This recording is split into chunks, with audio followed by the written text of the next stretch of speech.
আজকের এই ভিডিওতে আপনাদের সাথে কলকাতা স্টাইল মাটন রেজালার রেসিপি শেয়ার করব। হোয়াইট গ্রেভিতে তৈরি এই মাটন রেজালা খুবই ফ্লেভারফুল। আপনারা এই রেসিপিটি নান, রুটি বা পরোটা যে কোনো কিছুর সাথে পরিবেশন করতে পারেন। আশা করি ইউনিক এই রেজালার রেসিপি আপনাদের ভালো লাগবে। রেসিপি ভালো লাগলে চ্যানেল সাবস্ক্রাইব করে পাশে থাকবেন। চলুন তাহলে ভিডিও শুরু করি। নমস্কার বন্ধুরা, পিনাজ হেসেলে আপনাদের সবাইকে স্বাগত জানাই। আমার চ্যানেলের ভিডিওগুলি ভালো লাগলে আমার চ্যানেলটি কিন্তু অবশ্যই সাবস্ক্রাইব করবেন। শুরুতেই মাংস ম্যারিনেট করার জন্য একটা পেস্ট তৈরি করে নেব, যে জন্য একটা ব্লেন্ডিং জারের মধ্যে দুটো মাঝারি সাইজের পেঁয়াজের সঙ্গে 1 ইঞ্চি পরিমাণ আদা, সাথে 7 থেকে 8টা রসুনের কোয়া ও 3টে কাঁচা লঙ্কা সহযোগে একটা মিহি পেস্ট তৈরি করে নেব।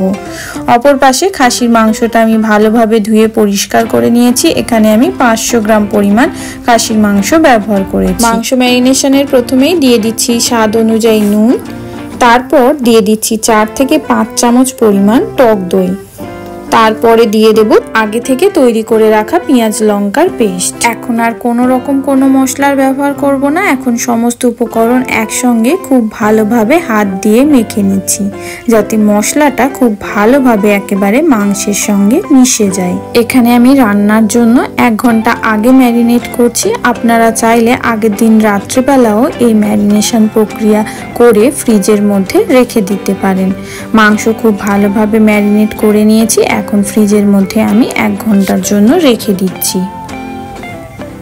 অপর পাশে আমি একটা স্পেশাল গরম মশলা বানিয়ে নেব, যে জন্য একটা পাত্রের মধ্যে 1 টুকরো দালচিনির সঙ্গে 4টে এলাচ, 4টে লবঙ্গ, 1/2 টুকরো জায়ফল, একটা জয়িত্রী ও 15 থেকে 20টা শামরিচ নিয়েছি। এখন এগুলোকে শুকনো খোলায় ভেজে আমি মিক্সির জারে গুঁড়ো করে নেব। গরম মশলার পাশাপাশি আরও এক পেস্ট বানিয়ে নেব, যে জন্য 2 চামচ কাজুর সঙ্গে 2 চামচ পোস্ত আধ ঘন্টার জন্য ভিজিয়ে রেখে মিক্সির জারে বেটে নেব। ফিরে এলাম 1 ঘন্টা পর। এখন চুলোয় একটা প্যান বসিয়ে দিয়ে দিচ্ছি 2 চামচ পরিমাণ সাদা তেল, সেই সাথে দিয়ে দিচ্ছি 1 চামচ পরিমাণ ঘি। আপনারা চাইলে এই রান্নাটা পুরোটাই ঘিয়ের মধ্যেও করতে পারেন। ঘিটা পুরোপুরি গলে গিয়ে তেলের সঙ্গে মিশে গেলে এখন এর মধ্যে দিয়ে দেব কিছু গরম মশলা। প্রথমেই দিয়ে দিচ্ছি 2 থেকে 3টে তেজপাতা, সেই সাথে 2 থেকে 3টে এলাচ, 2 থেকে 3টে লবঙ্গ, অল্প কিছু গোলমরিচ ও দারচিনি। এখন এই ফোড়নটা কয়েক সেকেন্ডের জন্য নাড়াচাড়া করে ম্যারিনেট করে রাখা মাংসটা আমি তেলের মধ্যে দিয়ে দিচ্ছি। সমস্ত মাংসটা ঢেলে দিয়েছি। এখন মাংসটা হাই ফ্লেমে 4 থেকে 5 মিনিট অনবরত নাড়াচাড়া করতে থাকবো। এই 4 থেকে 5 মিনিট নাড়াচাড়া করার ফলে দেখবেন মাংস থেকে কিন্তু অনেকটা পরিমাণে জল বের হয়েছে। এখন হাই ফ্লেমে মাংসটা 5 থেকে 10 মিনিটের মতো অনবরত নাড়াচাড়া করে খুব ভালোভাবে কষিয়ে নেব। এতে করে মাংসের মধ্যে যে গন্ধ বের হয় সেটা কিন্তু একেবারে দূর হয়ে যাবে। মাংসটা খুব ভালোভাবে কষিয়ে নিয়েছি। এখন 15 মিনিটের জন্য আমি ঢাকা দিয়ে দিচ্ছি। ফিরে আসছি 15 মিনিট পর। 15 মিনিট পর ঢাকনা খুললেই খেয়াল করুন জলটা কিন্তু অনেকটাই শুকিয়ে গেছে আর মাংস থেকে অনেকটা পরিমাণে তেল ভেসে উঠেছে। এই পর্যায়ে আমি মাংসের মধ্যে দিয়ে দেব তৈরি করে রাখা সেই স্পেশাল গরম মশলা। এখন আমি 1 চামচের মতো ব্যবহার করলাম।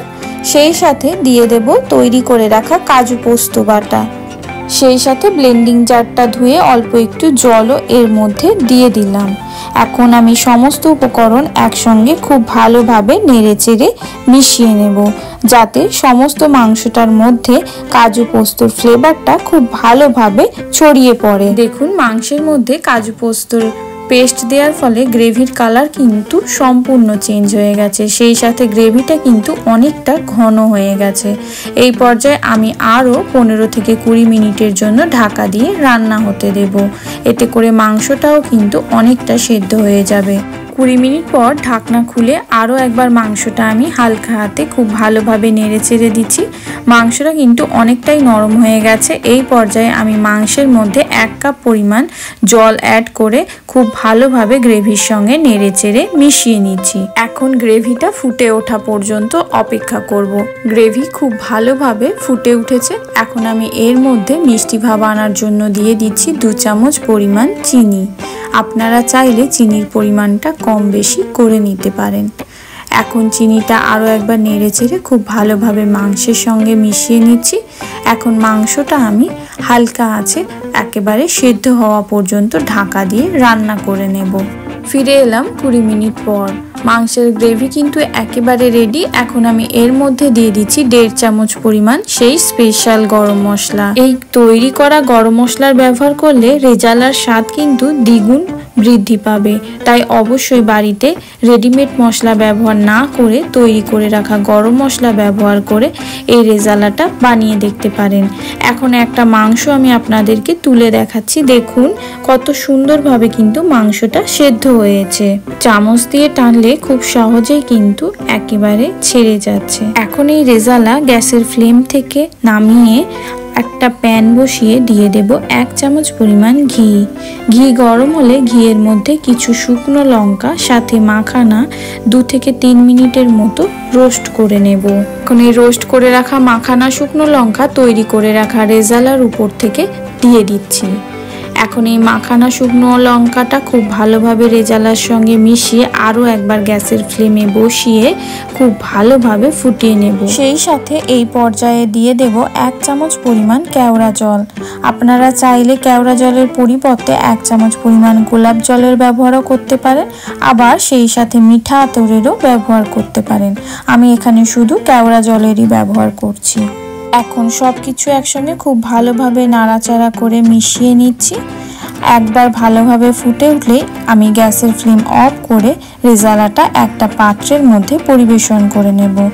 একেবারে সিম্পলভাবে তৈরি রেজালার এই রেসিপি আশা করি আপনাদের ভালো লেগেছে। রেসিপিটি ভালো লাগলে আমার চ্যানেলটি কিন্তু অবশ্যই সাবস্ক্রাইব করবেন, সাথে লাইক কমেন্ট শেয়ার করে জানাতে ভুলবেন না রেজালার এই রেসিপি আপনাদের কেমন লাগলো।